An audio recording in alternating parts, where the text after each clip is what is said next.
No.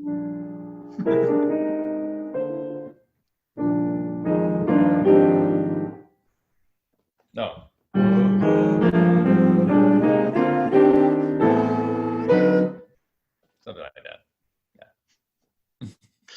So Dan, I've always wondered what life was like when you were like 10, 12, in terms of music. Were you living in Paris at that time, or where were you? Yeah. So I was born in Paris, and I lived there for the first 18 years of my life. Oh, I see. Yeah. My mom was an opera singer. She sang in the Paris Opera Chorus, and my dad was a biologist. So I was kind of surrounded from a young age by the elements that ended up really shaping my work. It's kind of crazy, but also my grandfather was a jazz pianist on the West Coast. So I'm kind of a pure product of my family because I have that jazz influence and I have the classical influence, and also I played standards with my mom, jazz standards with my mom growing up, like from age 7, and I'll have that science influence from my dad and his side of the family. Did you do any singing when you were a kid? Yeah, I sang all the time. I love to sing, you know. And so what school, did you go to Paris Conservatory prep, or what did you do as a kid? I went to kind of the equivalent of that in Paris. The actual National Conservatory in Paris, I don't think has a prep school, but there are all these municipal conservatories in Paris that are made for kids, you know, from age 6 onwards, and that's what I went to and got a really nice classical education there growing up. Well, the French are famous for that. Yeah, Uh, yeah, socialized education. I mean, it was free. It's crazy. I remember we'd pay 200 francs a year, which is like $40. yeah. Yeah, I pay more than that for my cell phone. A lot more than that. Well, Per year. You plus, probably pay like 12 times that much. oh yeah, yeah, yeah, yeah. You know, at New England, I don't know if he was there. He may have been gone already. There was a gentleman named Bertrand. Um, no, no, no, sorry, Bernard. I can't remember his first name. Professor Bernard. He was a French violist, retired from the symphony, Hmm. and he taught the solfège class there. Hmm. And anyone who was smart lined up for that class. It was just fantastic. Hmm. He had that thing down, man. It was just the whole hour. It was just drilling one person to the next, all 7 clefs and all kinds of rhythms and everything. Hmm. I did a lot of that growing up in Paris. Yeah. I'm sure. I'm But I sure. was, but I was also improvising all the time. Like that's really, I think, what got me totally hooked on music. If I'd been doing only classical, um, I don't think that would have hooked me in the same way at all. Mm, To me, classical was like what I kind of had to do, was the homework. And I think I understood that it was really beneficial to me, but my passion was playing jazz, was improvising. And I was totally self-taught. It's just because of my grandfather's influence and like the fact that I had jazz records, I knew that that was the thing you were allowed to do. You're allowed to just improvise. And so cool. did a Now, lot your grandfather, is that on your mom or dad's side? on my mom's side. So my Huh, mom's father was a jazz pianist on the West Coast in Oregon. I'll be darned. Actually was instrumental in getting people like Ralph Towner and Glenn Moore and Nancy King into jazz. Like all 3 of them really credit him because he was kind of the only real jazz musician in Eugene, Oregon at the time. And he kind of collected a clique of really talented young people who went on to be incredible world-class jazz musicians. Oh, that's amazing. Yeah. You know, you have this concert coming up. We should mention that at the Arts Club, Yeah. and that's on May 11. And I sent you a note. We received a very high recommendation. You did from Philippe. Um, what's his name? Philippe de Boucard. I sent you the note. Hmm. He did a lavish post on an arts page on Facebook yesterday. Wow, I'm gonna have to read that. And it is a pity. I know you have I mean, would you say you have a greater audience in Europe, or do you have it balanced, or how does that work out? Are you asking if I have more of an audience In here? Europe rather than on this side. I would say it's maybe comparable, actually. Hmm. Yeah, because I spend probably about, when when we're not under a lockdown, I've been spending probably about half my time playing in Europe and also other places, more and more in Asia. I know you've done a lot of playing in China, in Australia, but definitely the bulk of my gigs are North America and Europe. Hmm. So, you've somehow come. Where did you go to undergrad? Was that in France or here? No, I actually did my undergrad in the UK. I did my undergrad in astrophysics, uh, Right. but was doing a ton of music at the same time. Huh. Not officially in the program because you couldn't do double degrees. Although I did take a harmony and counterpoint class. Apparently, I was the first physics student to ever officially matriculate in the music department as taking a class in the like 700-year history of the university. Where was that? A University of Edinburgh in Scotland. Oh, fabulous. Yeah. Wow. So, did you get recruited by the Sun Ra Orchestra after you got that degree? Ah, yeah, not quite, but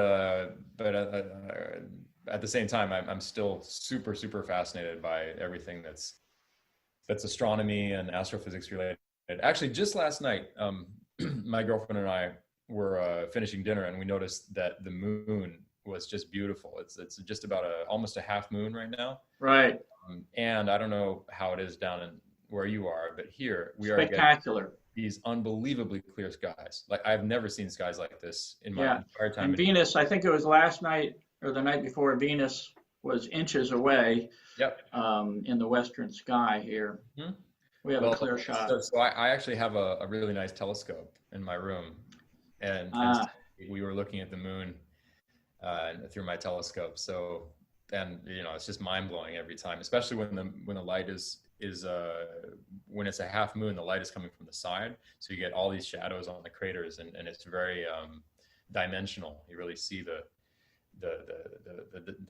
relief of it. I need to So get anyway, one. yeah, it's still Yeah, a I very need to important get part of one. my life. Hey Dan, when we first met, it was with John Le at her apartment with Nick up in New York, Yeah. and you had just finished the Goldberg Variations, Wow. Was and it that long ago? yeah,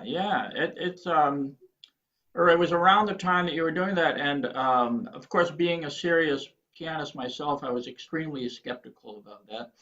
And then I listened to and I really liked it. And then I came up and heard you. It was at Andi Musik, Henry Mm, Wong's place. right. Yeah. And I was very taken by it. I mean, you can imagine my skepticism, Oh, but totally. it was I think really, one of the strengths of the Goldberg Variations project is that on paper it sounds terrible.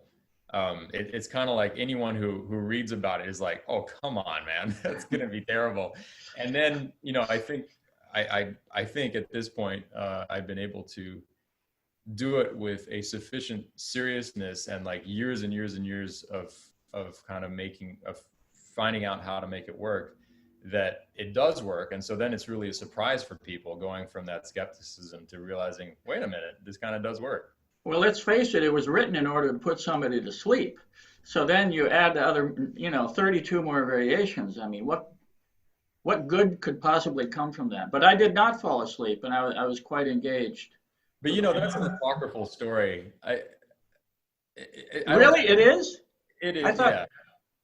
I thought that was in the Bible somewhere. I mean, the story gets repeated all the time. It's almost like too good not to tell. It's this idea that the Goldberg Variations were written for a Count Kaiserling who had insomnia and had this court harpsichordist who was only 13 years old at the time, whose name was Johann Gottlieb Goldberg.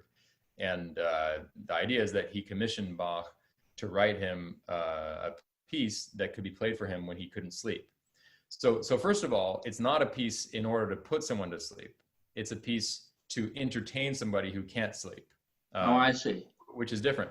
But secondly, it's probably false anyway. The only origin for this story is the first biography of Bach, which was written by Nicholas Forkel 100 years after Bach's death. And the thing that makes it very doubtful are two things. First of all, Goldberg, this young harpsichordist, was incredibly young, and the Goldbergs are incredibly hard. I mean, they're like one of the hardest pieces in classical music. They kick everybody's ass. So already that doesn't really make sense that he would have been playing them as talented as he clearly was. And the most salient element that goes against the theory is that Bach published the Goldbergs on his own when he wrote them, and there is no dedication to a Count Kaiserling. In those days, when something is commissioned by a person in power, you prostrate yourself. You're like, right. Thank you for making this possible to write this piece. Thank you. Hey, Dan, the next time or one of the times I saw you after that was at the at APAP in New York, Association of Programmers and Presenters. You were at the Yamaha booth, so to speak, and you had the piano, the concert Yamaha that talked back to you, which is also where I met Ron Etkin. He was there, and we've become good friends since then. Okay. So tell us about that symbiosis, because that's matured and you probably heard like a very early iteration of that program that has since become what I call natural machines. Right. And the reason I call it natural machines is because it's all about the intersection of the algorithmic and the spiritual. That's how I like to say it. Because to me, pretty much all the music I love lives at that intersection of intuition, emotion on the one hand, and rules and structure on the other hand. And it's like, certainly the music of Bach is there, the music of John Coltrane is there. I would argue that pretty much all quality music has those two elements together, very much so. And so natural machines is like nature and machine coming together. But the thing that makes it different from the music that we know and love is that I'm actually explicitly separating these elements out, because I'm improvising on the Yamaha disc clavier, and I've also written programs that respond in real time to what I'm improvising, and generate music to go along with it. And I in turn respond to that. So it's this like symbiosis with the machine. And the machine is operating entirely on rules and kind of structural ideas, right? So that's the machine. And I'm operating, I would say, even more than usual, because the machine is taking care of that rule part on intuition and just kind of emotion. So I'm the nature part. And that's the way this project works. It's separating out those things, those roles, and then really like making them mesh together very quickly in real time. And I've also written programs that generate visuals of the whole thing, because since I have the data of what I'm playing and from what the computer is playing in response, it almost seems criminal not to create visual art to represent it. Dan, what do you see a year from now, 2 years from now? Do you have something you're kind of headed toward specific, or that you would like to do? With that project, or in general? Or with just life in general? Well, I mean, I have a new duo record with Miguel Zenon, really great alto saxophonist, and I'm quite proud of it. I think it's a strong record. So that's ready to go, and we just got to release that. The way that the world is right now is kind of putting into question how things should be released and when. So we'll see about that. Another thing is I have developed a new Bach project. There's something I've been kind of thinking about. It's been percolating in my mind for years. But it's called Inventions, Reinventions. And the Goldberg Variations project is one where I'm improvising after each variation on the variation itself, as in like I'll take the spirit and like themes from the variation and the chord structure, which is the same in every one of the variations because it's the same chord structure as the aria. I'll take those elements and improvise on them. But with the Inventions project, it's much more free. The idea is that I play all 15 of the Inventions by Bach, and there are only 15 of them, but there are 24 possible keys, and all 15 are in different keys. So there's 9 missing keys. So as I go through them, for the missing keys, I improvise inventions. But I'm not reacting to a previous invention. I'm actually making up a piece from whole cloth every time. But the idea is that I am using the idea of invention, which is the way these pieces work, is that Bach comes up with like a little nugget of sound, like, you know, that's his little nugget. It's like his brick that he's using to build the house. And he takes that nugget, that's like our character in a film. He takes it through an adventure, and the adventure is harmonic mainly. And then, you know, it's like a 3-act structure where we meet our hero at home. Something happens and suddenly our hero is thrust into chaos. And then there's a whole journey to come back home, and we end up at home at the end, but a little bit changed. And each one of the inventions goes through that structure. And so that's what I'm trying to free improvise in Inventions, Reinventions. So that's one project. Now, is that going to be solo piano or piano? That's solo piano. Yeah, Uh-huh. yeah. And I've been performing. I premiered it at Ravinia last summer. Oh, no kidding. And I've done it probably 6 or 7 times now.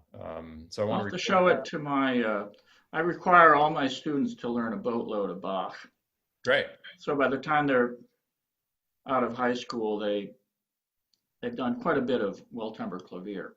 And they have to do, I just have them do 5 inventions. Great.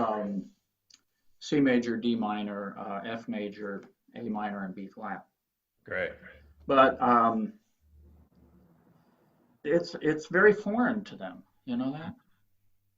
They're not, they do a lot of Bach before that, you know, the Magdalena and then the little preludes and so forth. But it's very hard to, I would say the hardest thing for me to get them to do is the lyricism. Like you were just playing that as a sung set of 7 notes, 8 notes. It's very difficult, and I'm kind of curious. Do you have an opinion on that? You know what I mean? I know what you mean. Yeah. The music. They want to play it very square. They don't think of it as poetic or lyrical or anything. Yeah, I think you know, the music of Bach is really challenging, and it, like Glenn Gould said, that ultimately you just kind of have to take care of the craft aspects of playing it, as in you kind of just need to get the notes right and the phrasing right, and then the music kind of plays itself. Yeah. So that's kind of, I feel like I used to try to like be more lyrical or like add things to it, or like, you know,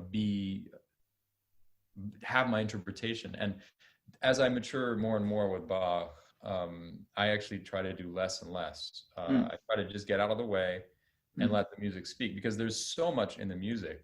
And really, if you just try to bring out the voices the way that they just need to be brought out, then you're there, you know? So, you know, I kind of feel that way about a lot of music. And in fact, I have to say, even when in my Vienna days, our hero in those days was Paulini. He was 28 at the time.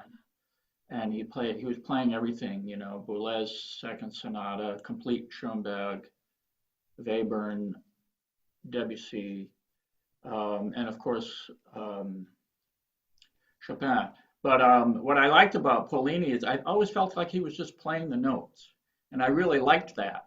He wasn't interpreting, you know, he wasn't being dramatic. He just laid it out there, and his tempos were brisk, and there you go. It was exciting, you know. It's an ego thing, right? It's like, you know, the ego is the attachment to having a sense, to having a self.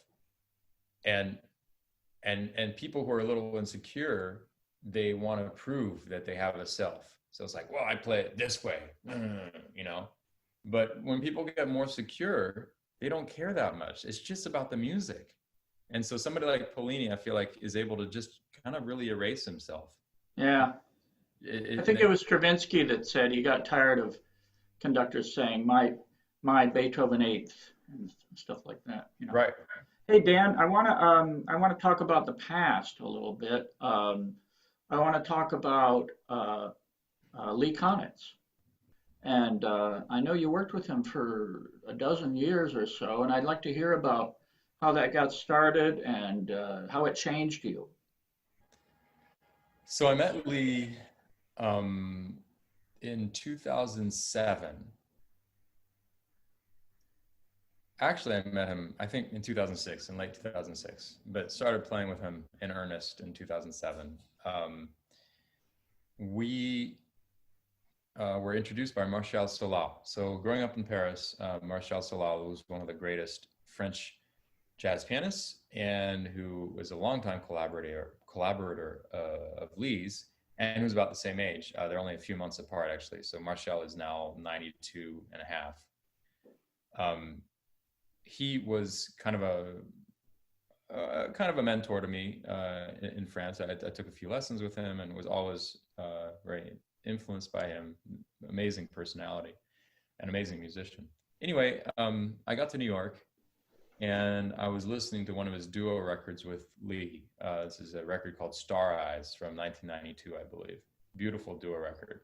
And I was listening to it and just had this sudden feeling of, wow, I want to do that. And I think I could do that, play with Lee. And so I wrote to Marcel, I said, hey, would you introduce me to Lee? And he said, of course, you know, here's his number. Just tell him you're calling on my behalf. And so I did that. And Lee was just like, sure, come on over, let's play, you know? So I went up there and we played and just hit it off immediately. It was just such a natural chemistry, both personally and musically. And then this turned into, little by little, you know, I think he first asked me to sit in with him at a gig he had at the Jazz Gallery, and then he invited me to do a tour with him in Japan, and also to play with him at Dizzy's with a nice band there. It just turned little by little into a primary musical partnership that lasted 12 years. Amazing. Yeah, really amazing. I feel very privileged. Yeah, and thanks for you comped me into the Blue Note. I probably don't remember. What was it, like 5 years ago or something? Oh yeah, that was a nice gig. I think it was a quartet gig. Yeah, who else was playing? Who was playing drums and bass? I think that was what you saw. Must have been with Jeremy Stratton and George Schuler. George? No, it wasn't George. I would have remembered that.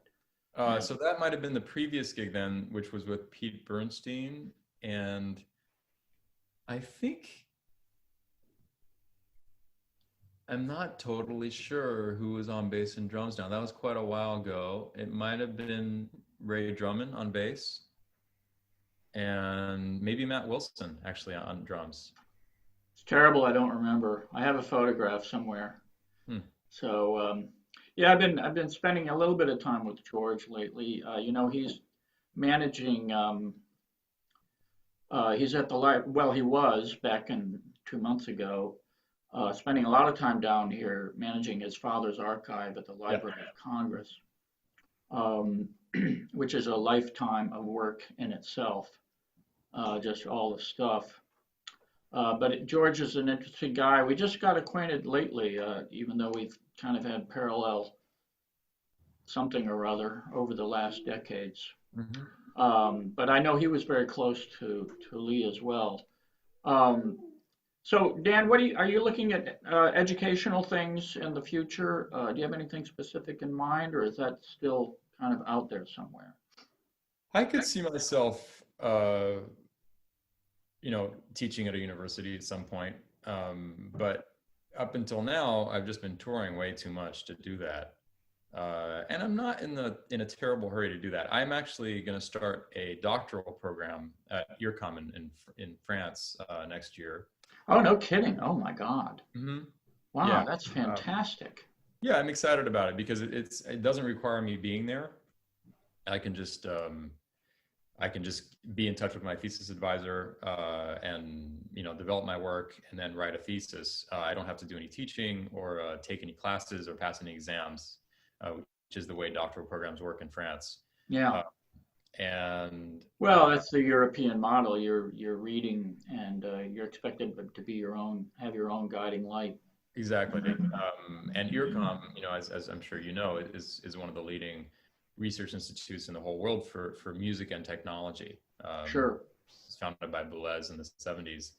And Yep. and so this is something that will enable me to document my natural machines project and to expand it into artificial intelligence and robotics. That is just fantastic. Wow, that is quite extraordinary. I'm looking forward to seeing what comes out of that. When I was last in Paris, I tried to figure out a way to go over there. I wasn't sure if there was something to see there or classes to attend or. There are concerts there. The Ensemble Intercontemporain does concerts there, and other concerts too. They have improvisation and algorithmic music and all kinds of stuff. They have a nice performance hall there. But other than that, there isn't much to visit. It's just a research space. There is an amazing anechoic chamber. Actually, when I was a teenager, I was living in Paris, obviously, and with a couple friends, we were in the neighborhood of IRCAM, which is right next to the Pompidou Center. And we just saw that it was there, and we talked our way in as teenagers. It took a while, but we talked our way in, and we got to see the anechoic chamber, and it really marked me. It's something that I never forgot. But my point was that with regard to teaching in the future, I think that's something I would do after I get my doctorate. Yeah, I have to think about that myself. I think that, music, the way these kids are growing up now, it's very different. The idea of learning to play the piano has become very anachronistic.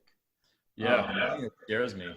Yeah, I deal with the general public in terms of parents, and in normal circumstances, the parents have to sit here in my studio during the lesson. And I start them when they're 5 and 6. And one of the main things I'm doing is converting the parent to thinking. They say, well, we'd like him to, my favorite is, we'd like Johnny to try piano lessons and see if he likes it. And I always say, well, if he likes it, he doesn't need to see a piano teacher. He needs to see a psychiatrist, It's such hard work. So anyway, Dan, thanks. And we have this concert coming up. It's a live stream, and it's from your studio right there. Right here. And there's tremendous response. As I mentioned, it's even more tremendous since I spoke to you yesterday.